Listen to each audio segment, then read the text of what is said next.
بسم اللہ الرحمن الرحیم. السلام علیکم ورحمۃ اللہ حافظ صاحب. وعلیکم السلام ورحمۃ اللہ وبرکاتہ۔ حافظ صاحب, آج آپ کوئی زبان بندی کا آسان عمل تعلیم فرمائیں ہمارے ان لوگوں کے لیے جو کہ کافی پریشان ہیں ان احباب سے. جیسے کہ مثال کے طور پر ہمارے پاس کچھ میسیجز ایسے بھی آئے کہ جو آفیسز میں لوگ کام کرتے ہیں تو وہاں پہ کچھ شر پسند لوگ ان کے لیے کچھ ایسے ان کے لیے کچھ ایسے کام کرتے ہیں کہ ان کی بدنامی ہو یا ان کو پریشانی ہو کسی قسم کی. تو ایسے شخص کی زبان بندی کے لیے جو شخص پریشان ہے وہ کیا کر سکتا ہے؟ اصل میں آج کل اس طرح کے معاملات بہت زیادہ ہو گئے ہیں، اور اس کی سب سے زیادہ جو بڑی وجہ ہے وہ حسد ہے۔ حسد ہے، بالکل.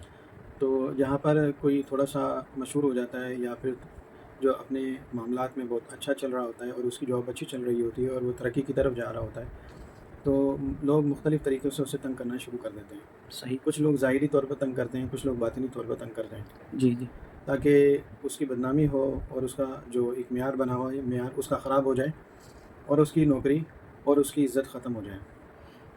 اچھا، اگر ان لوگوں کو دیکھا جائے تو اس کے علاوہ اگر آپ آج کے مسجد کے امام کو بھی دیکھیں جی تو جی. لوگ اس کو بھی نہیں چھوڑتے۔ اللہ اکبر. تو اس صورت میں ایسے لوگ بھی موجود ہیں جو جس امام کے پیچھے نماز پڑھتے ہیں پھر اس بعد میں اسی کی برائیاں کرتے ہیں۔ یعنی کہ اگر دیکھا جائے تو آفس تو بہت دور کی بات ہے، مسجد میں بھی انسان خود کو اپنے آپ کو محفوظ نہیں سمجھتا۔ اللہ. یعنی کہ امام اور مؤذن کا جو اتنا احترام والا شعبہ ہے، لوگ اس کو بھی نہیں چھوڑتے۔ اللہ. پھر اس کے علاوہ بہت سارے ایسے احباب ہیں کہ گھروں کے اس طرح کے معاملات ہیں کہ بلا وجہ لوگ تنگ کرتے ہیں۔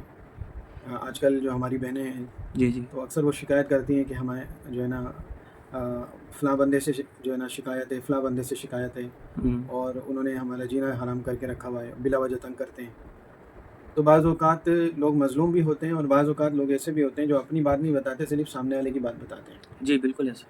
تو جو شخص عمل کرتا ہے وہ بخوبی خود جانتا ہے کہ میں ظالم ہوں یا مظلوم ہوں، اور اگر کوئی ظالم ہے اور کسی اور کے اوپر کچھ عمل پڑتا ہے تو اس کو نقصان ہی ہوتا ہے اللہ کی طرف سے، جی کیونکہ جی. یہ اللہ کا کلام ہے۔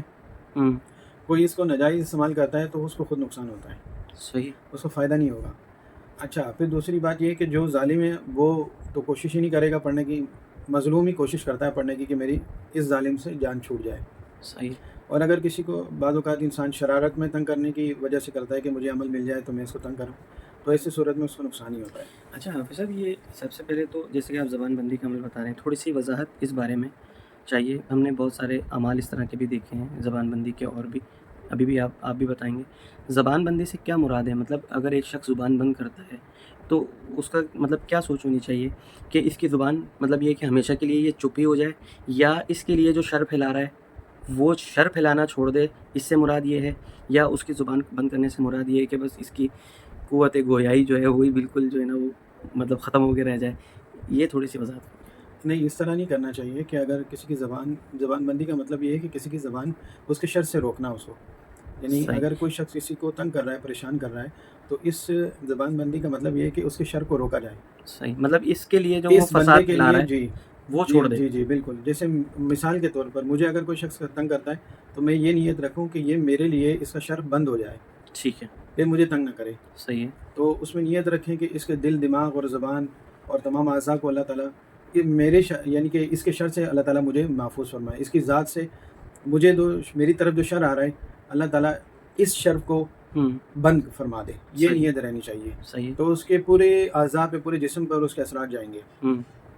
تو یہ عمل جب وہ کرے گا تو اس کے اثرات اس کے جسم پر جب منتقل ہوں گے توجہ کے ساتھ, تو اس کی جو شر کی جو چیزیں ہیں, جیسے وہ سوچتا ہے, دل میں سوچتا ہے اور زبان سے ادا کرتا ہے, دماغ میں وسوسے اس کے مختلف چیزیں, وہ سب بند ہونا شروع ہو جائیں گی. صحیح. اچھا, پھر ہوگا یہ کہ وہ اللہ تعالیٰ اس کے خیالات کو دوسری طرف منتقل کر دے گا. صحیح. دوسری طرف منتقل کرنے سے مراد یہ ہے کہ اس کا دھیان کبھی اس طرف ہوگا کہ مجھے فلاں کام کرنا ہے. اچھا, فلاں کام سے فارغ ہوگا تو دوسری طرف اس کا ذہن چلا جائے گا, دوسرے کام سے ہٹے گا تیسری طرف ذہن چلا جائے گا. یعنی کہ جو اس کی سوچیں ہیں نا وہ اس کے اندر ہی گھومتی رہیں گی. صحیح. اور وہ اس کے شر سے وہ شخص محفوظ ہو جائے گا. یعنی خود کو محفوظ کرنے کا, یہ آپ کہہ سکتے ہیں کہ یہ محفوظ کرنے کا خود کو عمل ہے.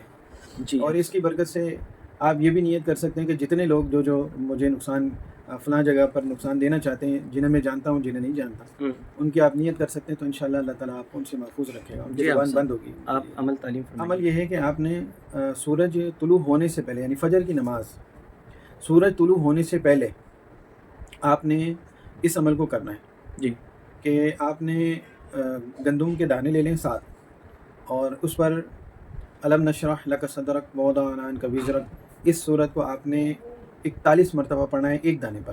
صحیح۔ دم کر کے یہ تصور کرنا ہے ان کے نام لینے کے، فلاں فلاں جو مجھے تنگ کرتے ہیں، اللہ تعالیٰ ان کی زبانیں بند فرما دے۔ اچھا 7 دانے آپ نے بغیر بسم اللہ کے پڑھ کے پھر یہ دانے آپ نے مرغیوں کو کھلا دیں۔ مطلب ہر دانے پر 41 مرتبہ پڑھی جائے گی؟ بالکل ایسا ہی 7 دانے، اسی طرح 7 دانوں پہ جی مطلب 41 مرتبہ ایک پہ، دوسری مرتبہ پہ 41، اس طرح سے؟ جی بالکل ٹھیک ہے۔ اس میں درود شریف بسم اللہ نہ پڑھیں۔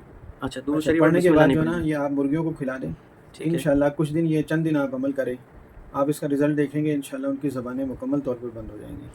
توجہ کے ساتھ اس کو پڑھنا ہے، آپ اس کا ترجمہ پڑھ لیں، ترجمہ پڑھنے کے بعد آپ اس کو اپنے ذہن نشین کرتے ہوئے توجہ کے ساتھ پڑھیں اور ان کا تصور رکھیں، انشاءاللہ جن کا آپ تصور کریں گے ان کی زبانیں بند ہو جائیں گی۔ تو حافظ صاحب اس میں یہ کرنے سے پہلے کچھ صدقہ وغیرہ تو نہیں دینا؟ بالکل، دیکھیں کوئی بھی آپ عمل کرنا چاہتے ہیں تو اس کا صدقہ لازمی دینا چاہیے۔ صحیح۔ بہتر تو یہ ہے کہ ایک جان ذبح کریں، یعنی ایک مرغی ذبح کر دیں، ذبح کر کے کسی غریب کو دے دیں۔